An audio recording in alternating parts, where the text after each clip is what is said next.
Hola, buenas Hello, tardes a good todos y a afternoon. Good todas. afternoon to Bienvenidas a everybody. esta Welcome to jornada que organiza la Casa this Encendida en debate coordinación con el organized by La British Council. Casa Encendida together with the Estas British jornadas se Council. enmarcan en los These Cafés Scientifiques series que se called llevan the Cafés organizando Scientifiques that have been desde el año organized 2005 ever since y 2005. bueno, este año incorporamos la And this novedad year we de que los are cafés van a ser having, for the first time, por completo en espacio abierto. completely virtual Cafés Scientifiques. Previously, they were mixed cafes. It was both face-to-face and virtual, but this time it's all virtual. So these debates, these gatherings have always been tackling the topic of sustainable cities. And this year, in the context that we find ourselves in, which is the context of a pandemic, of emergency and crisis due to COVID-19, this series is going to be framed in what we have been considering as answers being given by networks and citizen spaces. And there will be a second day next week that will have a bit more of a technical approach from public health, the public health point of view. And the dynamic of this meeting is the following. We have two speakers. We have Rosa Jimenez and John Chamberlain. And I will be telling you a few words about them, their experience, and what it is that they're going to be telling us, and how we can ask ourselves questions and share learnings during such a challenging time in the social sphere. The dynamic is the following. So first of all, we will give the floor to John, who will make a presentation for 20 minutes, and then Rosa will make her own presentation for 20 minutes, and then we will have time for some Q&A for 40 minutes, more or less. So you can write down your questions in the chat box. You can share your questions, and both participants can also ask questions, and we can dig deeper on this topic, and we can start a bit of a debate. And we have John and Rosa to answer to our questions. So this session can be followed along both in Spanish and English. You have a little icon that says interpretation, and you can click on that and choose whatever language you'd rather listen to. With no further ado, I will tell you about those two people who are here with us today. John Chamberlain, on one hand, he is a professor and researcher of applied sciences in Essex University in England, and he is an active member of the research group for language and computing of this university, Essex University. He covers a long list of disciplines: linguistics, information recovery, network analysis, and psychology. So he actually has an integrative perspective. He has been the editor and publisher for different journals, and he has also been participating in different spaces such as IBLE. And Rosa Jimenez on her side works in fields where social transformation and social innovation are key elements. She has promoted the Escalera project, which is a staircase. Escalera means staircase.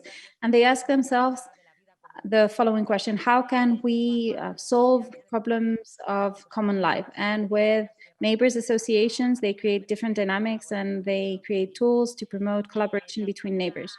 And she has also participated in different projects for the experimentation and social learning, such as 0 to 90 Media Lab Prado's projects, and also projects such as preventing unwanted loneliness in the autonomous region of Madrid.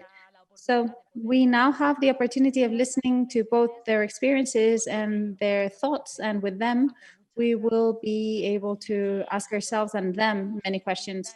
So community spaces have now become protagonists, and they have had the capacity to organize things during this last few months, during this last year, and they are facing very important challenges.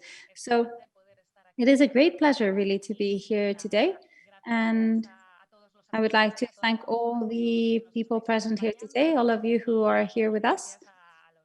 And I would like to thank the speakers for being here with us and sharing their experiences with us. So with no further ado, I will give the floor to John Chamberlain, who is going to tell us about his experience. Thank you very much. Thanks very much. I will stop my video of myself. You can just see the static picture of me because my broadband connection is not so great. Thank you for that introduction, and thank you for inviting me to talk about my research to you. I've done a number of Cafés Scientifiques style events, and I always enjoy talking about my research in a non-academic setting. The research I would like to talk to you about today is a paper that is actually in press, so it's been accepted for publication, but it's not been released. And it's based on the research that I did for my PhD about 5 years ago, looking at how groups organize themselves on social networks, but particularly on Facebook. And this was before the time when Facebook went through a terrible period of privacy issues and people abandoning the platform because of trust issues. And those are both very important issues going forward. So when you consider sustainable cities and the role that a community plays within those cities, it will be of no surprise that community activism and organization and coordination are very important parts of that. And the role of social media really enables the community to organize and coordinate themselves. And this is not a new thing. In fact, this article from The Guardian in the UK was published about 9 years ago, and it's talking about the role of social media in community building and development. But one of the things that first came to my attention really is that it was the instigator for writing the paper and doing the research in the role of social networks in community resilience and building stronger communities was the Grenfell fire, which was in London in 2017. And that was where a large tower block caught fire and many people lost their lives. And it was a terribly tragic event. But what was very comforting in some ways was the reaction of the community. And this is a screenshot of one of the tweets that came out in reaction to that, and how the community rallied round to support the survivors and also the firefighters and the people involved. And this is quite a typical tweet that you would see regarding an incident in the community. I'll just draw your attention to some of these things in the tweet. So the first part is a request. And you can see Sophia is saying people need things. They need clothes, toys, toiletries, that kind of thing. And it's not just an online request. It's a real world community coordination. So please bring these things to this location here, this physical location. And what's really surprising is the fire started at about 12:30, about 30 minutes past midnight. So about 7 hours after the fire had started, this community coordination had become active. And if you look at the number of people that started talking about it, you get an idea of the distribution and reach very quickly using social networks. And this was on Twitter. So what we're talking about here is something that I would term as organic collaboration. And this, there is an online collaboration of groups of people gathering around a task or a theme, and they're working together to solve these problems themselves. And what's unique about it is there's no centralized coordination. There's no government control. There's no charity trying to organize this. There's no management structure. It's just organized by the communities themselves. And that makes it a very unique collaboration environment, I think. And I identify 3 modes of collaboration when you think of the task. So in terms of the Grenfell fire response, that's really an emergency response. So a disaster has happened and people need to react very quickly. And certain social networks are better than others for that. So Twitter, for example, is much better for an emergency response. Community coordination, on the other hand, is something that can go on even when there isn't an emergency going on. So if you think about maybe organizing groups of people to do a litter pick or a community exercise event, or trying to reduce loneliness by organizing events for people in care homes, those kind of things. Those are all things that I would consider community coordination, but not in response to an emergency. And then finally, there are tasks that can be done completely online that don't require people to physically go out and do things. And there are websites that have been designed specifically to do community tasks like this, such as nextdoor.com, TaskRabbit, Rally Round Me. Some of them you may have heard of, some not. And these really are a form of micro-volunteering. So people volunteer their time for free and to do small tasks. And they're different from the way organic collaboration works because they're engineered. They're engineered in the sense that these three websites I mentioned are platforms that you have to sign up to, the volunteers have to sign up to, and the task goes through an information process. And because of that, there's very slow uptake and it's very difficult to get users engaged on the platform. Unlike social networks, Facebook, Twitter, those kind of platforms, where the users are already there. They know how everything works and they're on there doing other things. And to me, that makes social networks a much better place to look for community coordination and volunteering rather than building your own platform. And I'll come back to this. So I'd just like to share some terminology with you and some of the ideas that I've been working on and looking at within my research field. You may have heard of the term outsourcing, and this is where you have a job and you pay someone else to do it. And that concept got changed into something called crowdsourcing. And that's where you take your job and you get a number of users to complete that job online. And the term crowdsourcing has been around for a few years now and is gaining traction for a number of tasks. Now, I took the concept of crowdsourcing and looked at it specifically in relation to groups of people on Facebook.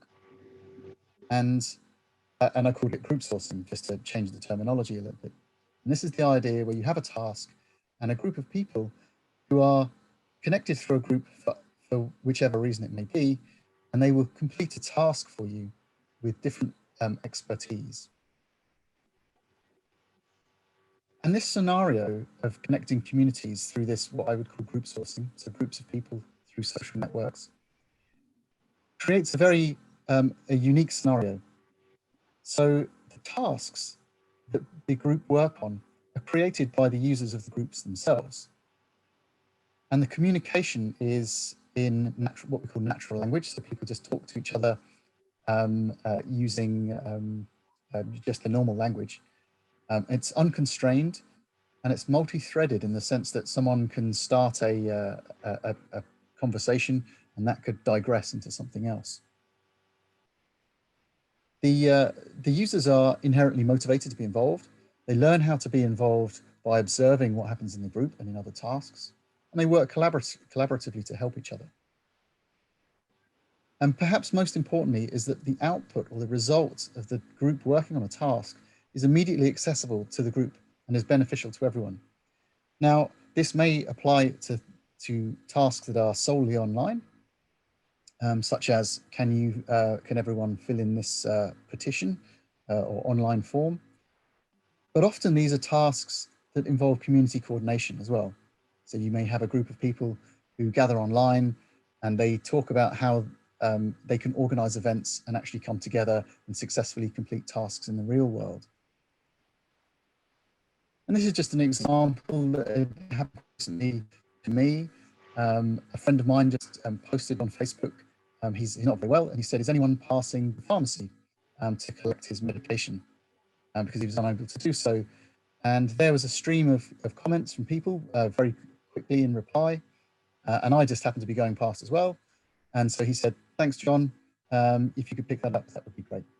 And really, that's how this kind of group sourcing, this kind of social network, social media enabled collaboration comes to pass. It's so easy for people to contribute and to volunteer. I don't have to sign up to a website to volunteer and put my schedule for the week in to see if anyone wants to help or I can help anyone. The task pops up and I get involved and I help out. And to me, that's so powerful. That makes it such a powerful way of enabling the community. I was involved in a project a few years ago looking at this idea for Essex County Council, and they organise volunteer centres for things like driving medication around to patients and driving elderly people to hospital, these kind of things that require a volunteer to be not necessarily trained, but accredited, and for the council to know who they are. But what they found is that actually they had more volunteers than there was a demand. And one of the problems the volunteers had was that they couldn't participate because of the constraints of formal volunteering. So Essex County Council, they actually commissioned a survey to see how they could facilitate this kind of activity through Facebook groups. And they found that within their region, there was over 150 Facebook groups already working and doing this kind of activity with nearly, 900,000 users within those groups. Now, they're not unique users. Obviously, some users are in multiple groups. But all of this existed outside of Essex County Council, and it is within their remit as a government organisation to do this kind of task. But the people of Essex actually were doing it themselves and looking after themselves. So that was a very interesting study. Going back to COVID and the response to that, I'm not sure if this is the same in Spain, but within UK, there's an organisation called Mutual Aid. And these are what we call hyper-local, so very, very localised organisations and efforts. And these are all communicated and organised primarily through social media. And during COVID, this is my village called Wivenhoe. And during the COVID 8 weeks period, they delivered over 1,000 prescriptions, did 63 shopping trips, allocated phone buddies, these kind of things. It's just a small insight into what was happening hyper-locally using this kind of community coordination approach using social media. Now, if we think about why people would want to be in these kind of groups, it really taps into what we call intrinsic motivations, so motivations that are within yourself. And I think there are three main ones. So there's this idea of autonomy. So you can be responsible for resolving community issues. You don't have to ask a government agency to do it, and you don't have to be told to do it. You can just do it. The idea of competence, where your skills have worth. You may only be able to, drive a car, but that skill may be of very, very high use to someone who can't drive a car. And the idea of empathy, where you look at your neighbors and you think, I can help my neighbors, and I hope, my family, wherever they are in the UK or around the world, will be helped by their neighbors too. And you can empathize with people. And these are very strong motivators to be involved in these kind of activities. Being involved in these groups, meeting people in the real world and doing community coordination in this way develops a sense of trust, which is something that maybe is sorely lacking in social media itself. And trust engenders a sense of well-being within the person. And I mentioned it before, but one of the key aspects to this is the openness and transparency of what is happening within the group. People need to develop the trust, and it has to be through openness and transparency. But some people don't participate. Either they participate or they can't be reached. And that is a big problem with this approach, is that not everyone has a mobile phone, a smartphone, Not everyone is on social media. And some people don't want to participate because they feel a sense of powerlessness. So, for example, climate change is such a big issue that they don't want to participate in that because they feel they can't do anything. There is a real and documented digital divide between the rural environments, the villages in the country, and the urban environments in the cities, and also between people with different ages and different wealths. People are very concerned about what happens once you post. People are very concerned about fake news, trolling, and information overload as well. So all of these are reasons why people do not participate in these kind of community connectivity type activities. This is a lot of writing. I don't expect you to read it.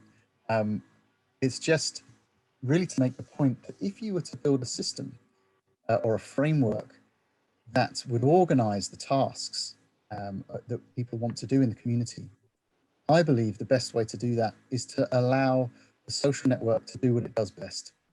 Allow people to exist on that framework, on this social network, such as Facebook, and just organize a very light touch approach, organize the tasks, but do most of the work on the social network, because that's where people are and that's where people want to be. And this is where I think some micro-tasking, micro-volunteering websites go wrong, because they try and take everything away. It needs to be connected very deeply into the social networks. There are a number of issues with that. So understanding what the skill requirements are for people in order to complete these tasks, the understanding of privacy and security for users, and of course, the automatic processing of messages. So because you're using natural language, messages and tasks may be misinterpreted. And of course, working, if there are any people who are computer programmers here, will know that working with a social network API, so the interface that you would connect to it through a computer or another piece of software to work with it, is very complex, and it changes a lot, and it can be hard work to do that. And I just to wrap up, really talk about a couple of things to follow up on, really. So I was doing this work maybe, well, my main research was about 5 years ago, and then this work with the council was more recent. But actually, it turns out Facebook itself was trying to do community coordination through their group functionality. And to me, they kind of have missed the point. People are doing this anyway with the functionality that they have. And to offer this kind of what I would call engineered or structured response to communities trying to organize themselves is completely missing the point. And I guess, if you look under the word filter, it says Ipswich, and this is the region that it's trying to get me to volunteer in and to help out in. Ipswich is about as far away from me as Madrid is from Toledo. So, I just wouldn't go to Ipswich to help anyone. It's too far away. But Facebook seems to think that's a good idea. I'd also mention there's an organization in the UK called NESTA, and they have a Centre for Collective Intelligence. And very recently, they've published a report on using these kind of approaches to solve public problems. And they've published, it's basically a framework to help people actually use these ideas in civic settings. So that may be something worth following up on if you're interested. The final point really is to look more broadly at what we would term as community resilience. And resilience has three flavors, if you like. There is the capacity to resist a disturbance. So if you think about this in terms of the context of COVID, when COVID hit, there was well, I would say panic, but there was also people doing all kinds of activities around social media to try and mitigate this. After the COVID pandemic first hit, we then look at the capacity to absorb the disturbance and recover. So people were posting on social media to say, come back to these businesses and help us recover our communities. And then finally, this idea of adapting for future disturbances. So we're now in the second wave in many countries. And it seems that we're better prepared this time round. Whether we actually are, I'm not sure. But this idea that communities can become resilient through disturbances is something that has been researched and written about quite a lot as well. So in summary, organic collaboration is very common across social networks in terms of people actually doing it. And it's a very effective way to get things done. And the kind of frameworks that are put in place to harness this can be very powerful, but it should be considered as to whether you are replicating something that people are doing already on these networks, or whether you're adding something to that. So thanks for listening. I've mentioned lots of issues and things to discuss. Just mentioning two things. That the paper itself is in a draft version is available on my website, and there's also a discussion about how social networks are used during the coronavirus on theconversation.com as well, if you want to follow up on that. Thanks very much.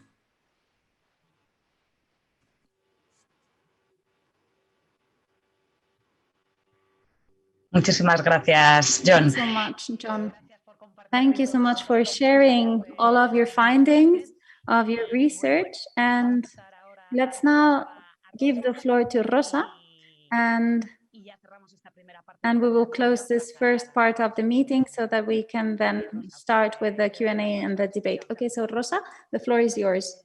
We're listening to you. Well, first of all, thank you. Thank you so much for inviting me to be a part of this meeting. It was really wonderful to be able to listen to John's research, and I would like to start talking about networks that are digital and networks that are presential and physical. But I'm going to stick to the script and just give you some information only for brushstrokes about how neighbor networks have worked here in the Spanish state. I might talk about the technology that they have used or stopped using, and then I would like to draw some conclusions that could take us to think that a second confinement that might be looming, and maybe we could have a third confinement, it could really work if we were to focus on certain challenges. And in Spain, well, actually, I would like to try and do a memory exercise. Let's remember the windows and the balconies of our neighborhoods during the confinement. I don't know what it looked like in the UK, but here in Spain, there was lots of lights, lots of colors, lots of applauses, people actually exercising in their balconies. People have actually given concerts to their neighbors. People have been playing bingo from one balcony to the next. In some cases, they have used WhatsApp groups or Twitter groups, but it was mostly instant messaging. There has been an explosion of expressions of solidarity that were not that heroic, but they were a show of neighborhood support, just showing that the situation that you're living is common. It is common to everyone else. And during the confinement, everything was so reduced that we saw our neighbors more than we did previously. But then there is an expression that is a bit more heroic, as I said, of that neighborhood support that has to do with the fact that during confinement in Spain, well, I have to first of all say that we are not investing in social investment. So the data that we have are data that come from neighborhood associations and collectives, but they have not been through any research. They should go through that research, but we're not investing in that. We're investing in a biomedical concept of health and well-being of communities, which is normal, but it has left completely aside things such as these ones. We, as of today, still don't really know how these networks have worked in Spain because we haven't researched them. But the data that we do have is that either they were created or consolidated during confinement. Over 500 networks were consolidated all over Spain during confinement. So these networks that recognize themselves as mutual support networks, not so much solidarity, but mutual support. They were actually mutual support networks, community networks. They mainly were created or were reinforced mainly in the region of Madrid, in Catalonia, and the Basque country. Those are the territories where these networks have really been blooming. And we also detected that there were some initiatives in regions that previously did not have networks, such as Galicia, Andalusia, Navarre, Cantabria, or Asturias. And these networks, according to the Federation of Neighborhood Associations in Madrid, FRAM, we have had 58 mutual support networks in Madrid. Those 58 networks have been catering to 20,000 people with their own resources and with contributions as well from the community, NGOs, and shops in the neighborhood and so on. They had over 6,000 volunteers in that work, in that neighborhood networks during confinement. And they did not just stay in the capital city, they even reached out to other municipalities in the Madrid region. So it has been quite an impressive deployment of networks and of ways of showing support between neighbors. And now I'm going to leave Madrid and go all the way to Barcelona. In Barcelona, there are 21 solidarity networks that united to write a communique, a statement to the City Council of Barcelona. Those 21 networks, not all of the networks in Barcelona have gone from catering to 1,000 people before the pandemic to almost 6,000 people during the pandemic, during confinement. So they have multiplied by 6 their human resources, material resources that are mainly contributions from that environment, the proximity environment where they are and where their network operates. And they have reached 6,000 people. They have multiplied by 6 the number of people they cater to. These mutual support networks have mainly doing tasks that we have to really study who should have covered them. It's actually bittersweet to talk about these networks during confinement.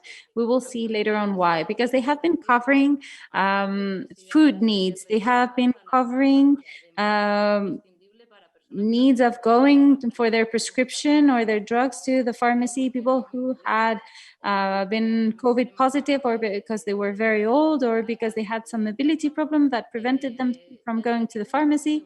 So very basic things. So food, drugs, and being with someone when they were lonely, taking the trash out. So one of the things that people did in these solidarity networks was taking the trash out, because these people could not do it for different reasons.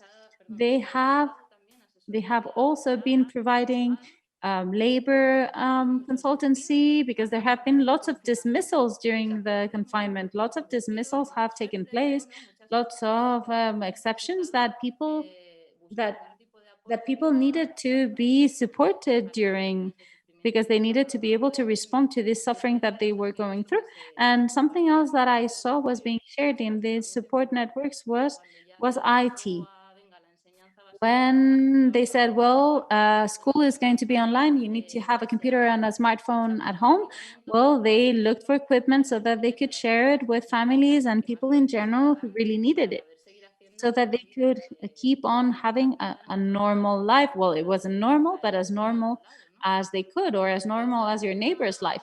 So they did something that we have to wonder, who should have been doing that and how? Because that's talking about how we want to care for each other in our society. What interdependency model do we want? And the networks themselves, the voices that were most heard from neighborhood networks had to do with this feeling of, I'm going to read a quote from one of the participants in one of these networks, one of the Madrilean networks, and who are working in a food network, giving food to families who could not buy food. And he said, this point is mainly a way of denouncing social services, because some people are not, because they are not providing services to these people, because they are not in the administration profile. So this is just to show what that they were doing. It is very common in the networks that have been created. So we are doing this, but at the same time as we do it, we are denouncing that this should have been done some other way, and it should have been done by other agents and with a different reach. We know that some city councils have simply been asking mutual support networks to do it. Social services could not cover all of the cases, and they would simply send those cases to these networks. And these networks have a series of characteristics that we could maybe learn from. The first one is that they are very territorial. They're very territorialized. It's very local. This is really neighborhoods. So they really know the environment, and they know the people who live in that environment. And the knowledge that they have is more relevant than that of someone who's not so territorialized. And they also have lots of flexibility, much more flexibility than any public administration. A public administration will ask you for your certificate and your ID and your income, but the network says, what do you need? What do you need? A carton of milk, 2 kilos of potatoes, of bread. We will give it to you now. But you also have to understand that sometimes you can get things wrong, and maybe people can be tricking you, and that's fraud. But that's a risk that we face. We're not being naive. We know that not everyone that is getting food really needs the food. We know that we're not convinced that people are asking really for what they need, not more, not less, and everything is pink and rosy. No, but that's a risk that you have to face, and you cannot kick people out just because you have doubts. So I think this is important, because when we talk about neighborhood networks during confinement, and since I think that we still can feel it, it's something that it's not that we remember it, it's that it's almost yesterday, and you feel it, you feel pride and satisfaction for having participated, but it's bittersweet, because I would like for us to ask ourselves, all of that energy that has to do with what John was saying, with wanting to be autonomous or to self-manage and to organize things. So it's a community autonomy, we could say. It's like that desire of being independent, of being able to test your skills and your empathy. It's there, but how could we have deployed it if it had been done some other way? If we had not been really dealing with what's urgent, emergencies, what's basic, what could we have been doing? So that's why I wanted to start talking about those balconies, playing bingo. And I'm actually just praising that role of neighbors playing bingo. I don't have answers. And that's what you were saying at the beginning. The moderator was saying, this is a Cafés Scientifiques, and we don't have any answers. We're simply talking about what we have seen and what we found interesting. But in any case, it has been amazing, and it has been amazing what they have done with very scarce resources. I remember that there was a tweet from Villa de Vallecas social network. I am in Seville right now, but in Madrid, there was a network that said with 2 places, 8 people working, 4 people buying, and 4 people giving. We are currently catering for 800 families with just 2,500 euros per month. How come this is not being done by the city council? That was the demand that they were making. So I'm going to leave this aside, and I'm just going to make a comment about IT. Because life turns out like that, and because I did the La Escalera project, the stairway project, trying to dynamize links between neighbors. We were actually trying to break indifference in apartment blocks, and you can think about whatever you want. It can become a friendship or not. We don't need to be our neighbors' friends, but at least we need not to be indifferent to the people we share our space with. So when the confinement ended, I always worried about my staircase, the apartment block staircase. How do we adapt this to this context? How can we do it? And we did. Well, we participated in a hackathon that was organized by the community of Madrid, that was called Beat the Virus. And we won with a project that was called, we called it I'll Call You. We called it I'll Call You because we changed the title many times. That's why I got it wrong. So it was about allowing for phone contact and allowing people from the same territory, so matching two people who were in the same postal code, so that it was really close. And we always thought, and that's how the tool would tell you to do it. So after confinement, those people who had been in contact could then meet. So we always thought about that those relationships where we gave each other mutual support by using a technological tool would become later on as a face-to-face interaction, would become a face-to-face interaction. And this has to do, and that's how I go to the last part of my presentation, it had to do with the fact that I am obsessed with proximity spaces where we usually are. And I also love Twitter, and I love getting support from Twitter, but for transformation, for the transformation of human settlements, I'm not going to say cities, but I think that proximity is very important, to work on proximity. So I thought during all of the confinement, and after the confinement, what I really talk about is roots,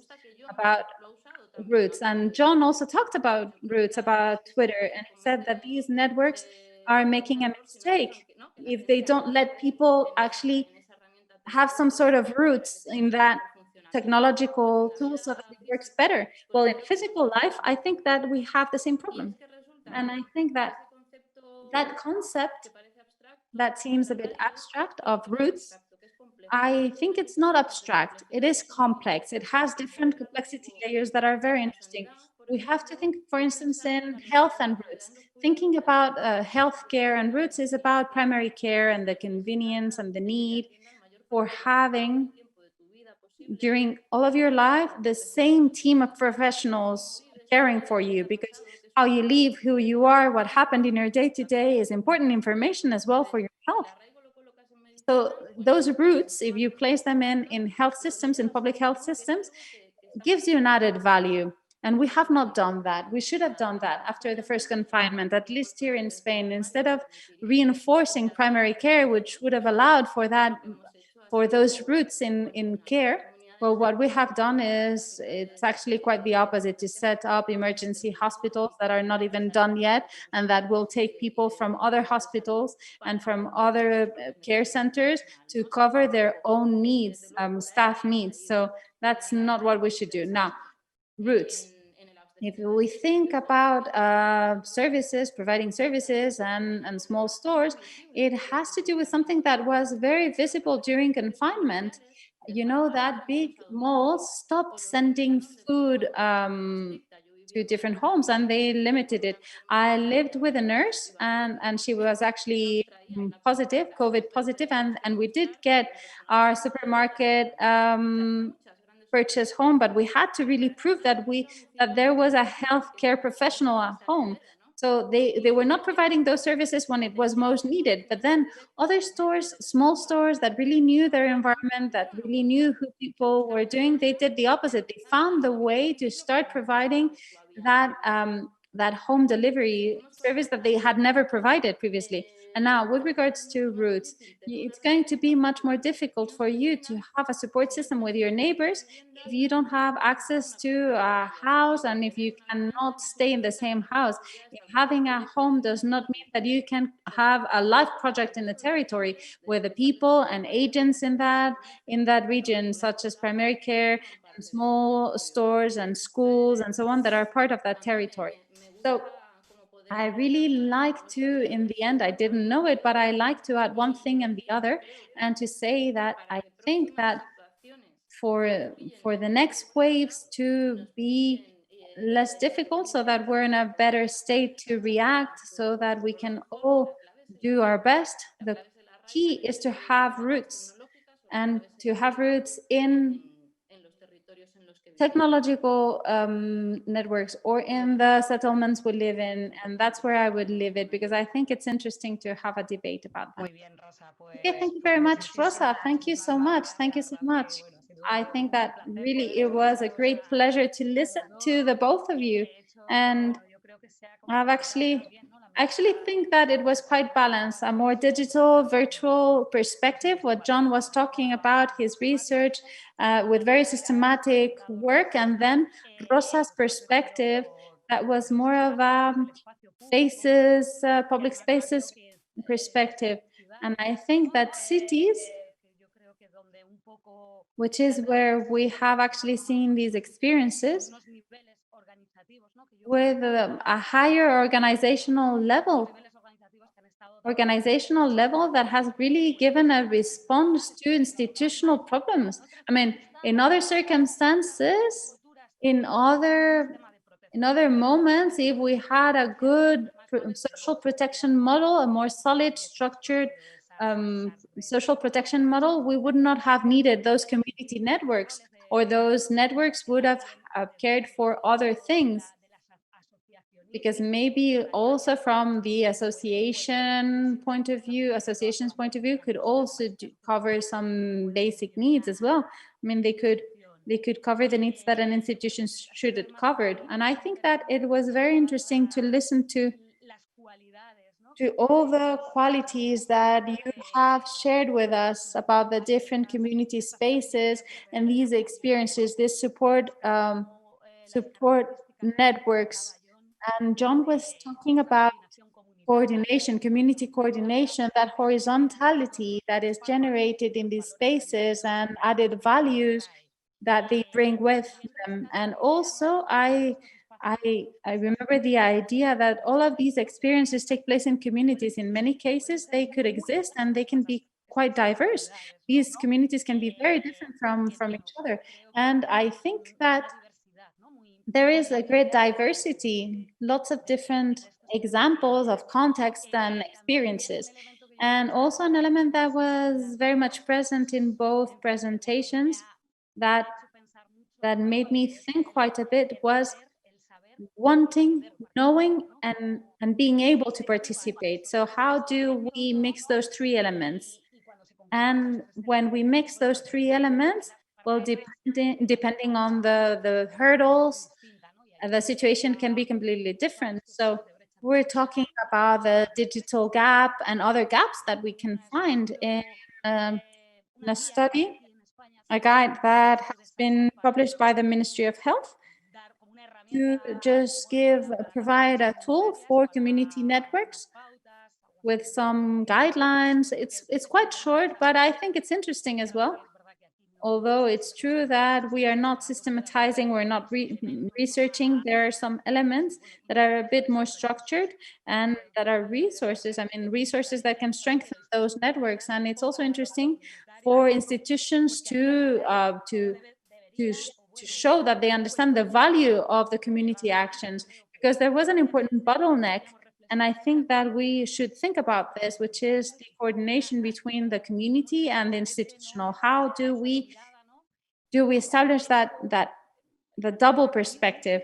And the crisis is also having some very seasonal phases. We had, for instance, in summer, everything was paralyzed, and the administration is also quite paralyzed. So there was a bit of a tension. And also people were tired. I mean, the first responders were tired, those associations were tired. And I saw that there was a sort of coordination due to the summer, but I think that there are many challenges still ahead. And I think that we're going to start, if you want, we could maybe answer to some questions. We have gotten some questions from the chat. But I am going to start with one first question so that you can both give us an answer.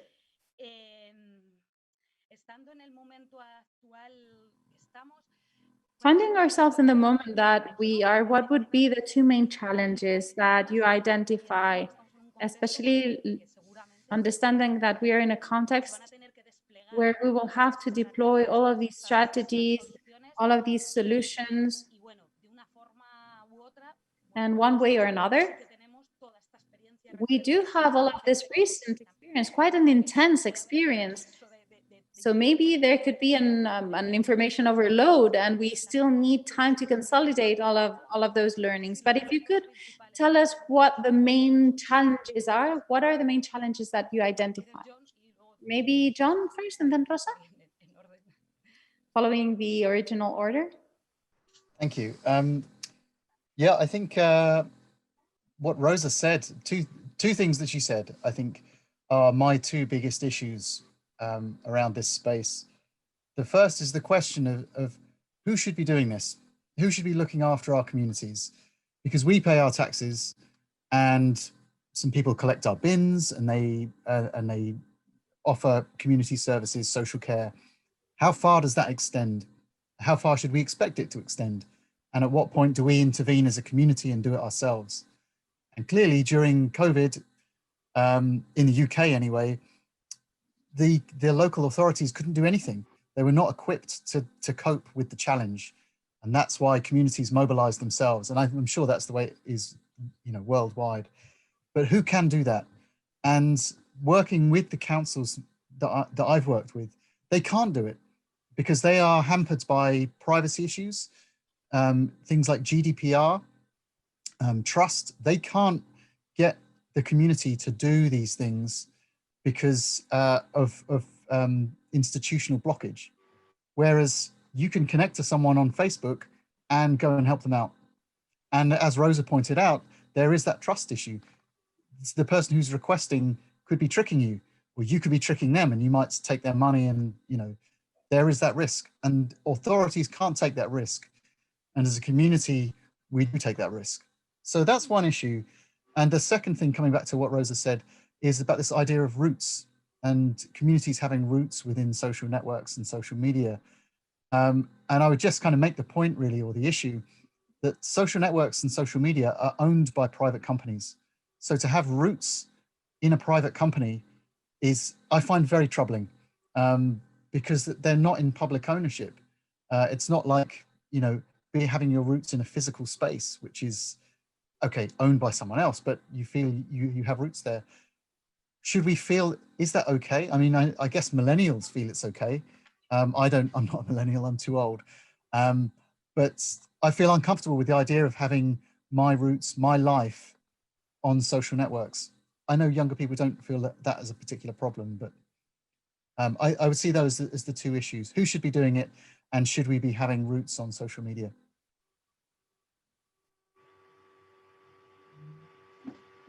Gracias, John. Thank you, John. Well, I completely share everything that John has said, obviously, and to add some other dimension, although I think we've already talked about this, when I think about this project, I'll call you the one that we created during the hackathon was the coordination and territoriality. I thought that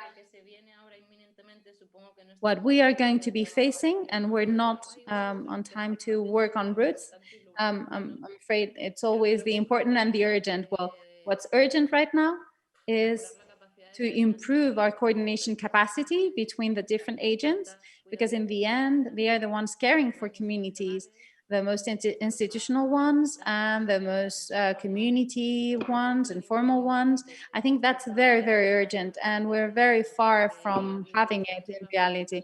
There have been lots and lots of cases where actually we have had a destructivist relation with the citizen initiatives.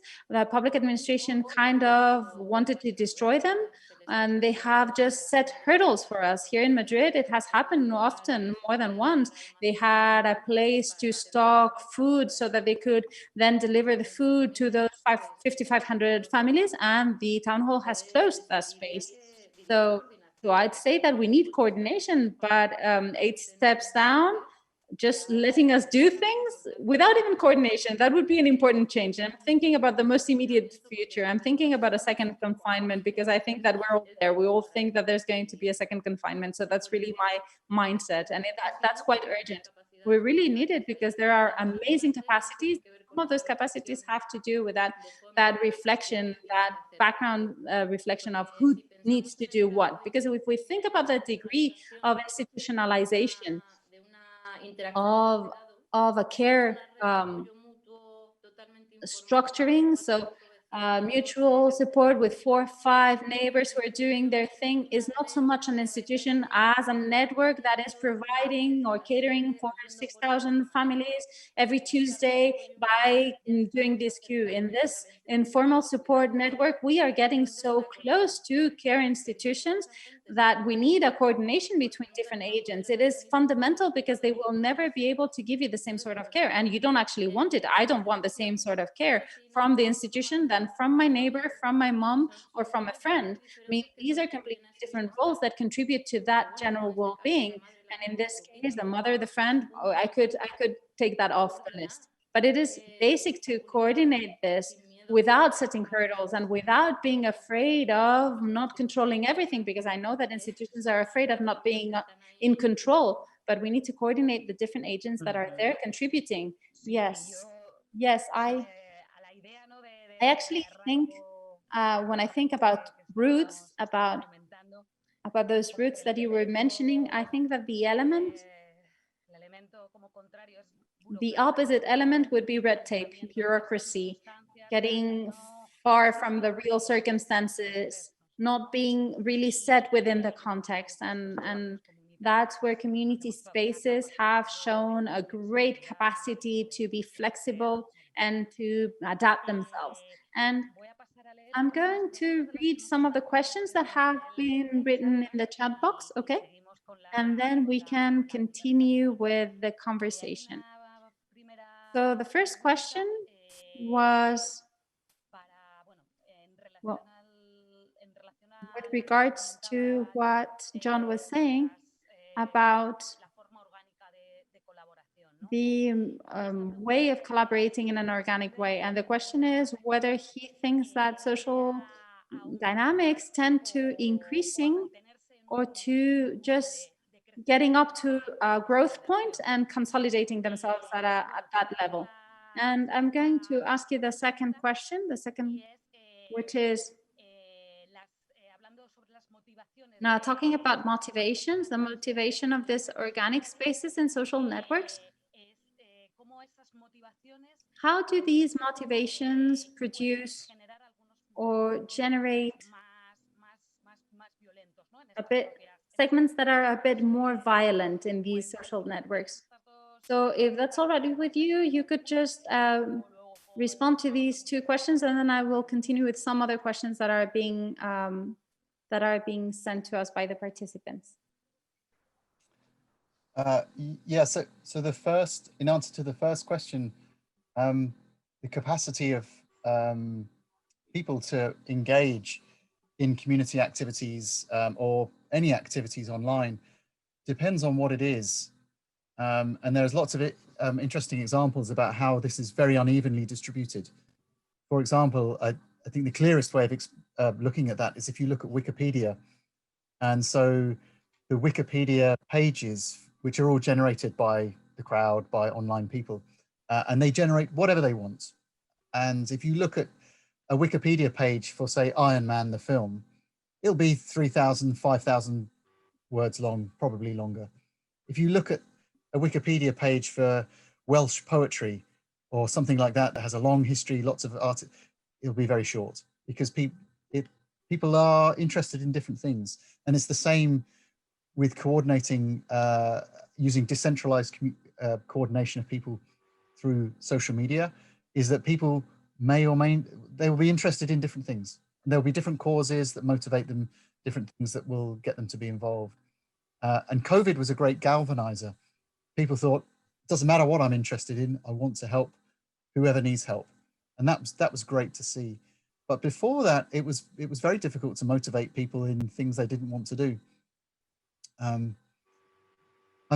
So that's in answer to the first one. Is there a limit to how much people will do? I think so. But there is also a physical limit to how much people would volunteer and help out as well. So I think those are probably balanced. I'm not sure if I understood the second question though. Was it a concern about the violence in the writing on social networks? Could you repeat the second question? Sí, que hablaras, o sea, en relación a lo They actually wanted you to talk about the motivations of these organic spaces, these organic collaboration spaces in social networks. How could it be that certain motivations or certain elements that could somehow cause movements that could clash with the original objective of the community and could then generate more violent reactions between the members of the community? Yeah, that's a really good question, because it throws up the issue of the fact that there is no central control. If the community that is within that group, if they disagree, then they will, have a reaction, and that reaction may be for the group to split up, or there may be, violent discussions on the social media channels. Whether that leads to actual physical confrontation, I think we have seen demonstrations of that in the Arab Spring and places like that, and perhaps this is going to happen during the US election. You may see people who were friends in completely unrelated social media groups on geology or weather watching or knitting, or I don't know. I'm challenging our translator now with random words. You may find that these groups will split up. There will suddenly become a Republican knitting group and a Democrat knitting group. And politics is completely unrelated, but people just, when they're passionate about unrelated things, it can cause groups to fracture. And I think that's a very common thing. Yeah, I mean, in the UK, we have Brexit. I hate to use the B word in polite company. I apologize. But that has been a hugely divisive issue for years for us now. It's physical, it's online. You mention the B word, and then suddenly the group has to split into two. So yeah, that is a massive issue, and it is kind of inconsequential to actually getting the task done and what the group is often about. And I don't, again, we have no solutions. If we had a solution, Brexit would be solved, American election would be solved, everything would be fine.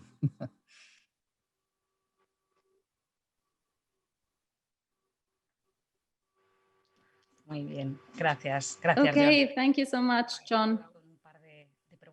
Okay, so here we have a couple questions for Rosa, and the questions you get, you can answer them if you don't get the questions directly, but share your view with us if you want. Now, a question for Rosa. They're asking, how do we think that this energy, this whole energy that society has had, has it been lost, or has the volume been toned down because that solidarity just rises in very extreme moments or moments where there is an emergency? And then I add a second question with regards to the experience that you were mentioning, what happened during the beginning of the confinement and the balconies and the gatherings that took place in windows and balconies. That was a wide range of spaces where we could share things. And then there was the phenomenon of balcony Nazis, like Nazis in their balconies. And I'm just asking you these two questions. Do I have sound? Can you hear me? Yes. Okay. So, balconazis. Yes, I usually talk about this because very often when they ask me to talk about neighborhood networks, support networks, we always talk about all the rosy things. But in this case, I think it was not the case. I think we made that thing too complex.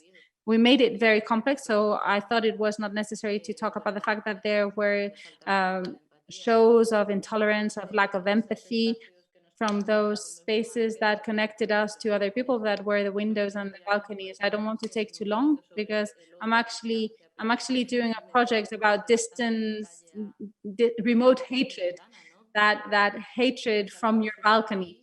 But I think that has to do with what I'm going to say during the second answer. to the second question.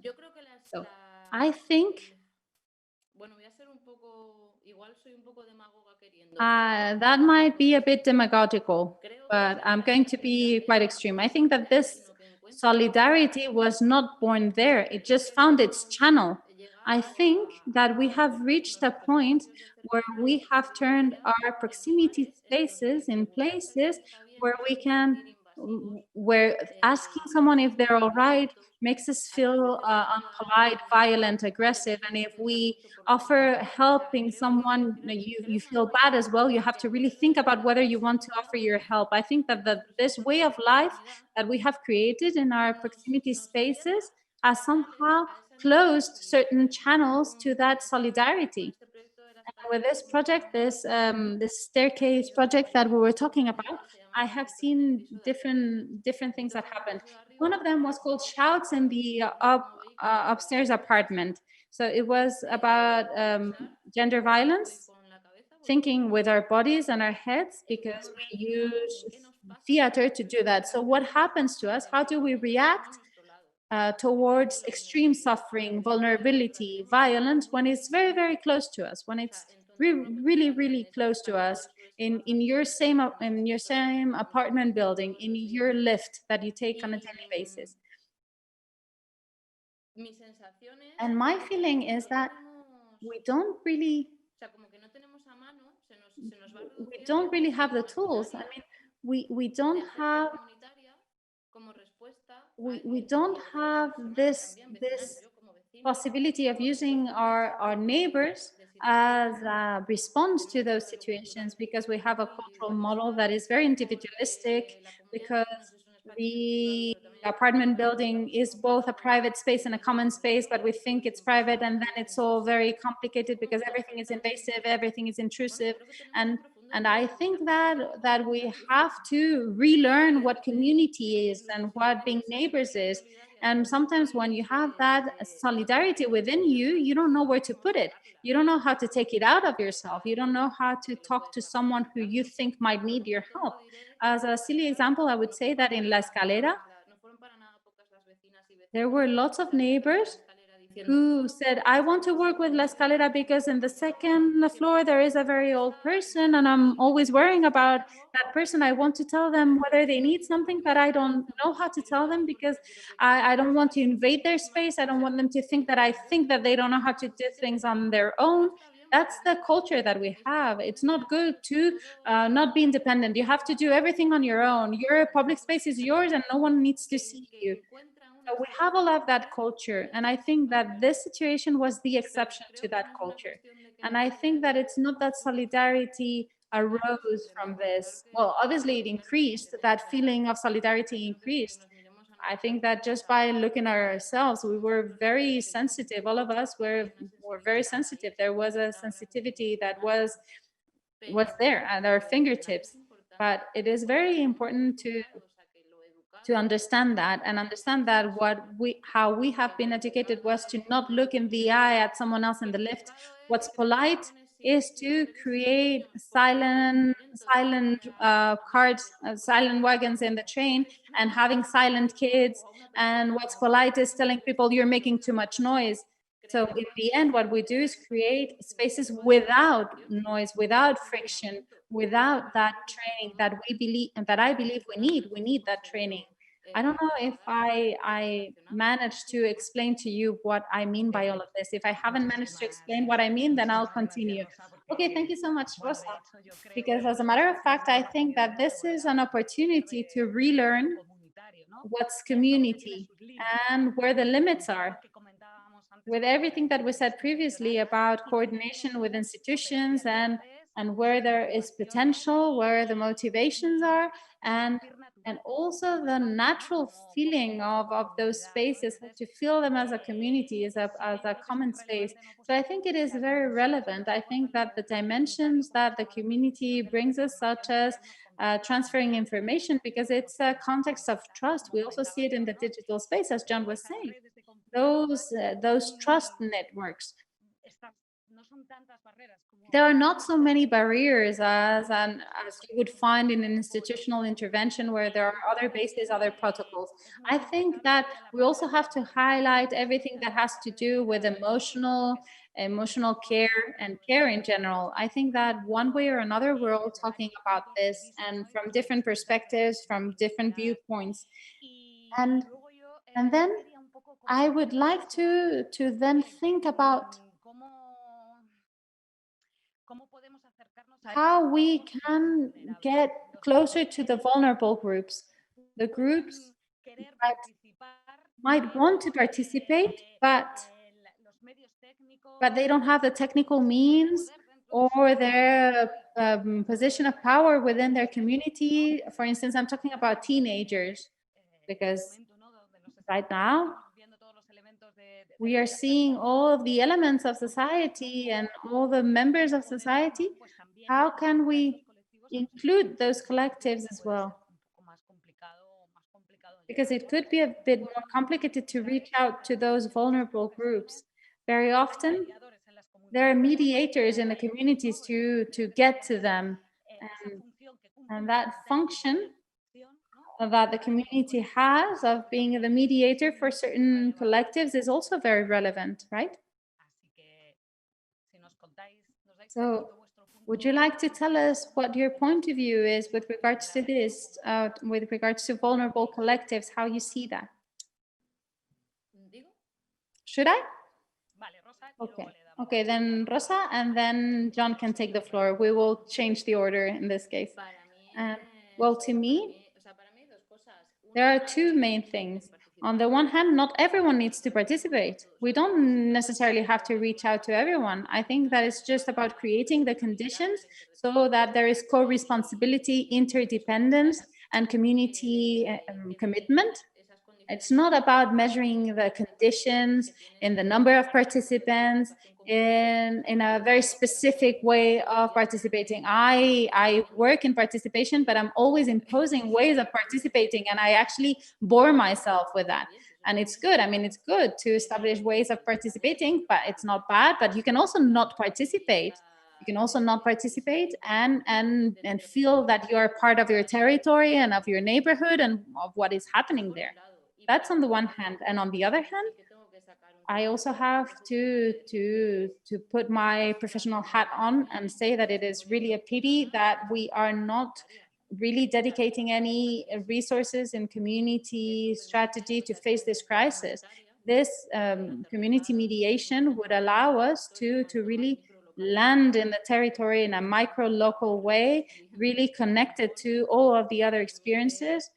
That would really allow us to get closer to what is outside of your radar, really, what is outside of your radar.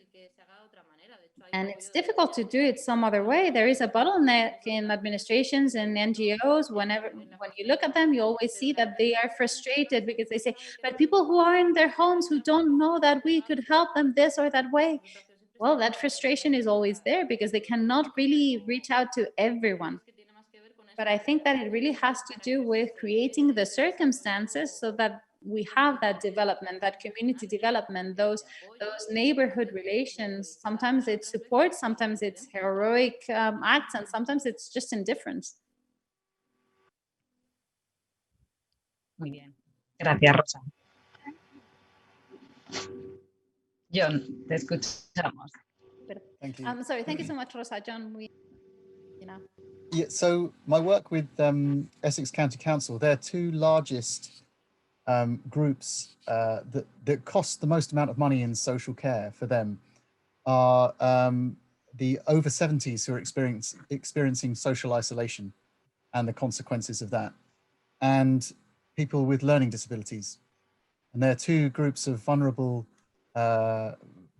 people in the community that the council have an obligation to look after. And how this approach of allowing them to access communities online, they are the two groups who are least likely to be able to get online and become part of an online community. And so how do you get those people who need the care to work with to work through digital media. And we don't really have an answer. One idea that the council had was to train the people who are retired over 70 to meet with the people who have learning disabilities, and then you kill the two birds with one stone. But that's very problematic because you need to know who these people are and that they have the correct skills to look after the people that are vulnerable, and that you don't make the situation worse. And that's really, I think we talked about this before, about the responsibility of a local authority goes very deep in that way. And as an online community, if you're part of a group and you require some help and you request it, you do take a risk in that the person that responds may not be truly altruistic, and they may try and harm you in some way, steal from you or trick you or whatever. So it's an issue that has not been solved. And yeah, I don't have an answer really, but certainly from a local authority perspective, they have an obligation, a social care obligation that costs a very large amount of money to look after vulnerable people in the community. Muy bien, John. Muchísimas. Thank you. Thank you so much. And well, we only have 10 minutes left. This session is almost over. And I actually would like to end. I would like to maybe say goodbye with some positive elements that would recharge our batteries so that they could inspire us to keep on working for the next steps in our different contexts. So I would ask you if you could maybe share a couple of best practices or examples, things that have taken place, that have been activated or set up. I don't know, Rosa, could you maybe give us some brushstrokes about La Escalera, the staircase? Because I had the possibility of getting to know the project a couple years ago, and it's really a pleasure to find it along the way once again here. So during these 10 minutes, you could maybe share some best practices or experiences that could bring some added value.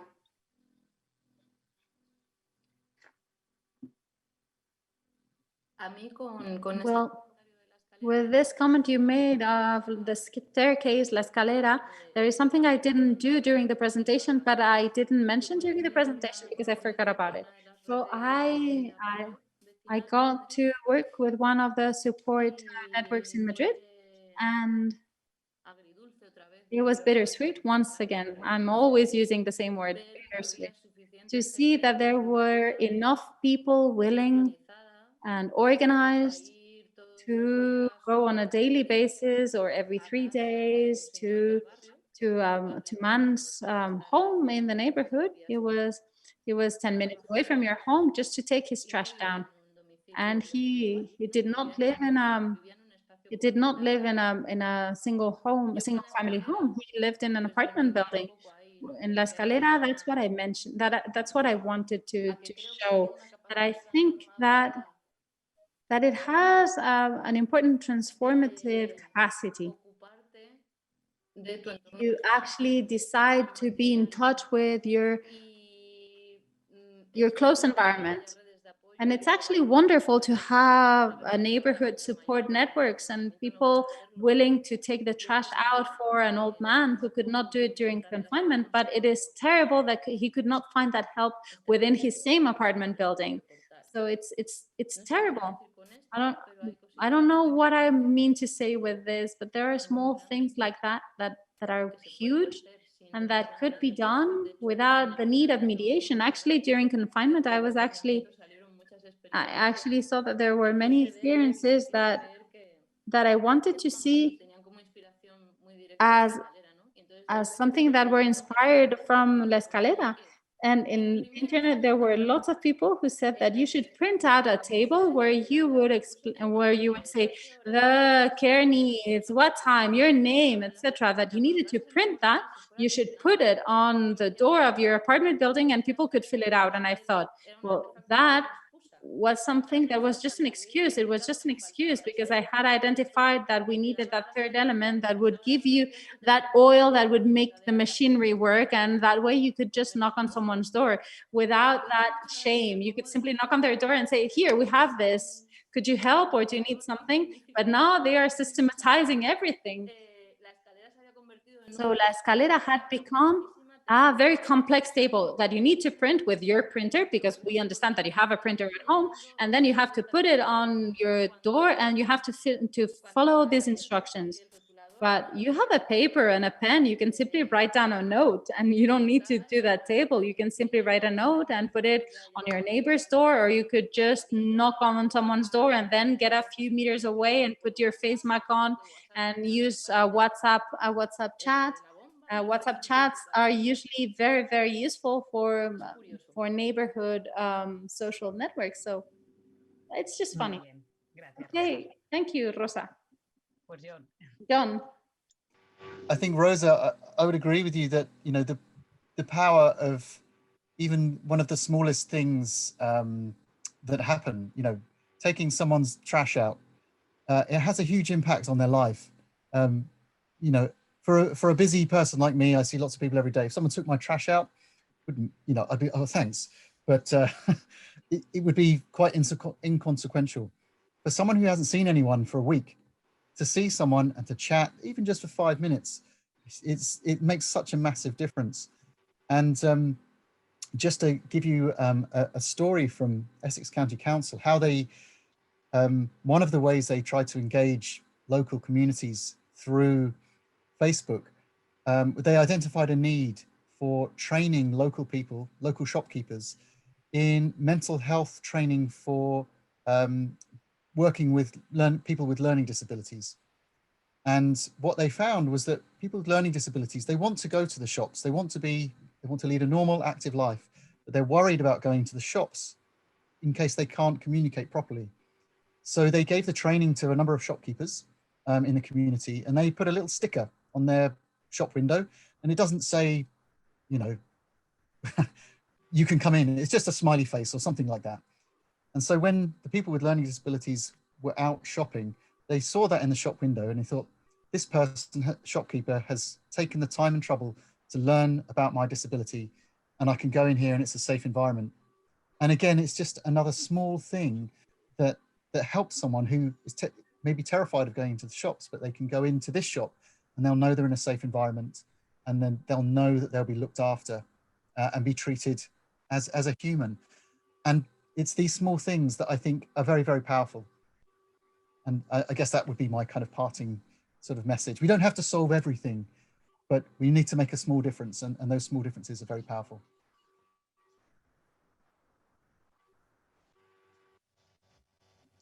Muy bien.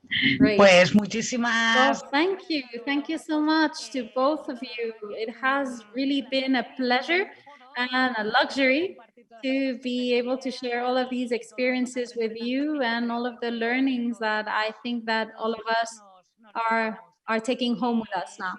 So I just wanted to thank you, to thank La Casa Encendida, to thank the British Council for these Cafés Scientifiques, which really helped us think from different viewpoints, different understandings, different actors with the same objectives are now in sync. So I would like to say goodbye and thank you both for your participation. Thank you very much. Thank you. Thank you very much. It was a pleasure, John. Thank you.